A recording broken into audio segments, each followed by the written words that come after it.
ERShares, Joel Schulman. Joel, great to see you. Thanks so much for being here this morning. How would you assess the earnings period so far?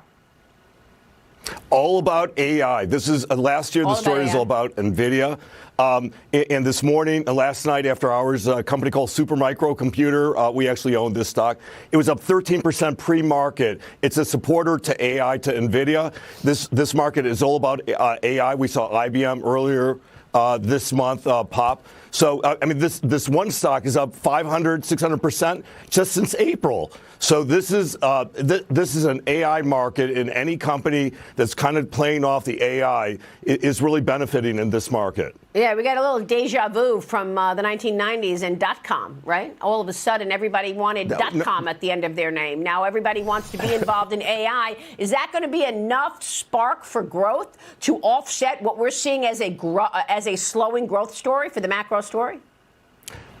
Well, I mean, the market is resilient. I mean, we're seeing, despite a pickup in interest rates this month, about 40 basis points on the long bonds, from just under 4% to about 4.3 and so forth. We're seeing the market still being resilient. We're seeing companies exceeding earnings in many cases, growing revenues. For many of the tech companies in healthcare, we're seeing if we didn't have the Red Sea issues, we would be seeing small cap and some of the more risky stocks really take off as they did in November and December last year. Well, why would the Red Sea hostilities impact small caps specifically? Well, I mean, with interest rates going up, so with the Red Sea initiatives, oil prices are going up, shipping and so forth. So as interest rates go up, these are long duration equities, small cap and companies that lose. And so as interest rates go up, they're very interest rate sensitive. So yesterday, for example, interest rates came down about 5-10 basis points, and these things went up. Well, the 10-year is down today. Take a look at the Treasury yield on the 10-year as the Federal Reserve is kicking off day one of its first monetary policy meeting of the year today. The 10-year sits at 4.07% right now. The Odeon Capital Group's chief financial strategist, Dick Beauvais, who's been a regular on this program, he says China is going to soon overtake the American economy, and the U.S. dollar will catastrophically collapse, Joel.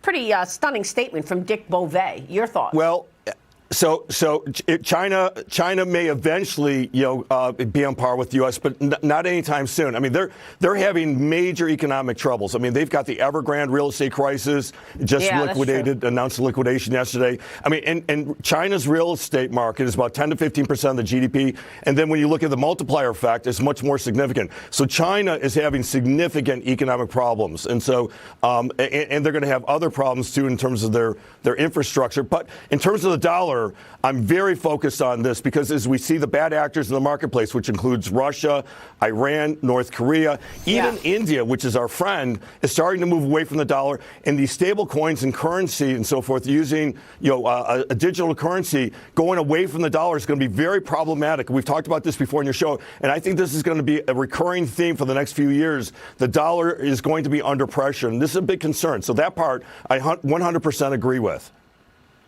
Which one? Let me get your take at this point on what investors are doing and want to do for 2024. You're the CEO of ERShares. What are you seeing in terms of the flow into ETFs right now? Well, I mean, there are significant flows. We've seen about $15 billion going in this month alone. And right now, we've seen a flow into mega caps for 2024, early part of 2024. It's going into equities throughout. If we see interest rates coming down a little bit, and we got to see a little relaxation. We've seen prices tick up a little bit, again, related to energy costs and so forth associated with the sort of the Middle East conflicts. But if we see interest rates come back down as they did in November, December, it will then again, I think, revert to a risk-on environment as we saw yesterday. I mean, the markets are responding very quickly to interest rates, but we've got a lot of tensions here, a lot of nervousness, and that relates to oil and shipping issues and potential supply chain disruptions, and we could have the same problems that we had back in 2021. But if we keep inflation down as it's been coming down and interest rates come down, this could be really a risk-on environment. The Goldilocks scenario is continuing, I think, in 2024. And we could see a movement away from the mega caps to the smaller large caps and into the small caps, as we saw yesterday and probably today.